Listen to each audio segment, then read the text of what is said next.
Get yourself comfortable. I'm going to read The Gruffalo's Child.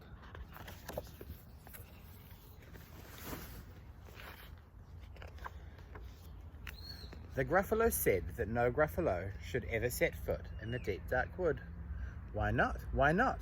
Because if you do, the big bad mouse will be after you.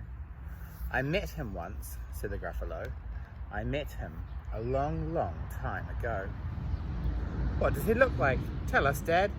Is he terribly big and terribly bad? I can't quite remember, the Gruffalo said. Then he thought for a minute and scratched his head. The big bad mouse is terribly strong, and his scaly tail is terribly long. His eyes are like pools of terrible fire, and his terrible whiskers are tougher than wire. One snowy night when the Gruffalo snored, the Gruffalo's child was feeling bored. The Gruffalo's child was feeling brave, so she tiptoed out of the Gruffalo cave. The snow fell fast and the wind blew wild. Into the wood went the Gruffalo's child. Aha! Oh ho! A trail in the snow. Whose is this trail, and where does it go?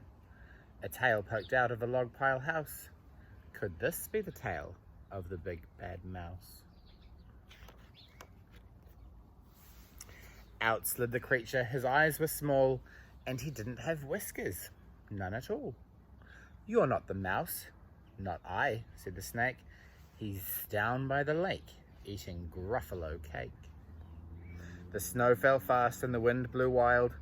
I'm not scared, said the Gruffalo's child. Aha, oh ho, marks in the snow. Whose are these claw marks, and where do they go? Two eyes gleamed out of a treetop house. Could these be the eyes of the big bad mouse? Down flew the creature. His tail was short, and he didn't have whiskers of any sort. You're not the mouse. Too-hoo, not I, but he's somewhere nearby, eating Gruffalo pie. The snow fell fast and the wind blew wild. I'm not scared, said the Gruffalo's child. Aha, oh ho, a track in the snow. Whose is this track, and where does it go? Whiskers at last, and an underground house. Could this be the home of the big bad mouse? Out slunk the creature. His eyes weren't fiery, his tail wasn't scaly, his whiskers weren't wiry. You're not the mouse. Oh no, not me. He's under a tree, drinking Gruffalo tea. Oh, it's all a trick, said the Gruffalo's child, as she sat on a stump where the snow lay piled. I don't believe in the big bad mouse. But here comes a little one out of his house. Not big, not bad, but a mouse at least. You'll taste good as a midnight feast. Wait, said the mouse. Before you eat, there's a friend of mine that you ought to meet. If you'll let me hop onto the hazel twig, I'll beckon my friend so bad and big. The Gruffalo's child unclenched her fist. The big bad mouse, so he does exist. He beckoned then said, just wait and see. Out came the moon, it was bright and round. A terrible shadow fell onto the ground. Who is this creature so big, bad and strong? His tail and his whiskers are terribly long.